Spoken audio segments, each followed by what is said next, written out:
के प्रतीक हैं, बाबा साहब विमर्श के प्रतीक हैं, बाबा साहब शिक्षा के प्रतीक हैं, बाबा साहब माइंड के प्रतीक हैं। लेकिन हम उनके तार्किकता को, उनके विमर्श को, उनके डिस्कशन को, उनके शिक्षा को, उनके गोष्ठी को, इन पर ज्यादा प्रकाश न करके और हम थोड़ा सा कुछ अलग दिशा में, जिस प्रकार आज इस पूरे देश में, जो देश के आलम में एक मनुवादी व्यवस्था पनप गया है, देश की परिस्थिति में जो कट्टरपंथी तत्व कभी भाषा के नाम पर, जाति के नाम पर, मजहब के नाम पर, पार्टी के नाम पर बढ़ता जा रहा है, उसी प्रकार बाबा साहब को एक कट्टरपंथी एलिमेंट के चश्मा से हम देखने का जो शुरुआत कर दिए हैं, इससे बाबा साहब को खलता होगा, बाबा साहब की आत्मा को तकलीफ पहुंचता होगा। मेरे कहने का भावार्थ है, हम डिस्कशन की ओर बात करें। हमारे देवरी इलाके में मनकडीहा, थोड़ा सा साउंड कम किया जाए, मनकडीहा बाबा साहब के विचारों को डिस्कशन करने का एक प्रमुख सेंटर रहा है। जब मैं सुन रहा था कि इन्हें 35 वर्षों से इस धरती पर आज किया जा रहा है, इसलिए यहाँ के नौजवानों को और आगे बढ़ चढ़ करके बढ़ना चाहिए। बाबा साहब ने एक बात कहा था, उनके बातों की तो गाथा है।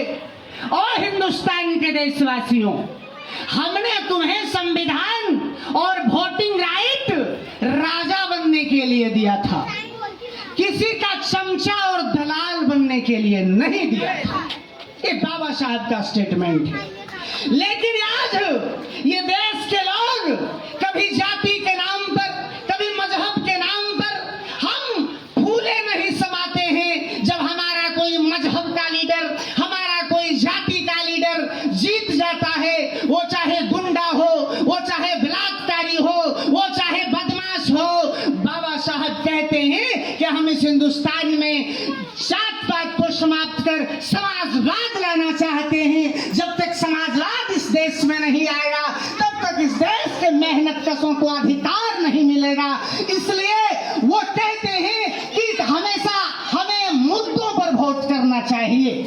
कोरोना का काल 2021-22 साल में बीता, जब हल्ला हो रहा था, हॉस्पिटल्स का अभाव है, रेमडेसिविर नहीं मिल रहा है, ऑक्सीजन का अभाव है, हमारे देश के मेहनत कश के लोग सूरत, दिल्ली, मुंबई में प्राण तोड़ रहे थे, तब कहीं जाति का चर्चा नहीं था, तब कहीं मजहब का चर्चा नहीं था, तब चर्चा और चर्चा सिर्फ एक चर्चा था कि कैसे करके ऐसे हमारे तमाम लोगों का जान बच जाए। क्योंकि उस समय याद आ रहा था, हर लोग मनुष्य है और हर आदमी के शरीर का खून लाल होता है, जात और पात कुछ नहीं होता है। बाबा साहब कहते हैं कि तुम अपने आप से पूछो कि तुमने कभी ऑक्सीजन के नाम पर किसी विधानसभा अथवा लोकसभा में वोट दिया है? तुम्हारे पिताजी, उसके पहले तुम्हारे दादाजी कभी ऑक्सीजन के नाम पर, रेमडेसिविर के नाम पर, स्वास्थ्य के नाम पर, शिक्षा के नाम पर वोट दिए हो? अथवा तुम कभी मजहब के नाम पर, जाति के नाम पर ही वोट देकर फूले न समा रहे हो? बाबा साहब के सपनों को अगर हम बात करना चाहते हैं तो ऐ मेरे मनकडीहा के वासियों, मेरे प्यारे देशवासियों, हमें जाति और मजहब से ऊपर उठ करके मुद्दों पर वोटिंग करना होगा। मुद्दों पर देश के पार्लियामेंट और देश के असेंबली में लोगों को चुनना होगा। तब कहीं हम बाबा साहेब के सपनों का, वो समाजवाद का फर्क बना पाएंगे। लेकिन बाबा साहब के जयंती को भी अगर हम कांवड़ यात्रा बना दें, बाबा साहब के जयंती को भी अगर हम किसी क्या कहते हैं, ये हिंदू और मुस्लिम, सिख और ईसाई की तरह फेस्टिवल बना दे, बाबा साहब एक कभी पसंद नहीं करते हैं डंके की चोट पर। बाबा साहब कहते हैं, अगर तुम्हें मुझसे प्यार है, अगर तुम मुझसे कुछ जानना चाहते हो तो मेरे पुस्तकालय में जाओ और मेरे किताबों को पढ़ो। क्योंकि वो कहते हैं शिक्षा शेरणी का दूध है, जो जितना पिएगा वो इतना दहाड़ेगा। हम आज शिक्षा के नाम पर कहाँ जा रहे हैं? क्या कभी शिक्षा के नाम पर भी हम राजनीति और समाज नीति की बात करते हैं। बाबा साहब कहते थे, मैं कोट कर रहा हूं, बहुत वेरी वेरी इंपॉर्टेंट लाइन है कि अज्ञानता से भय पैदा होता है।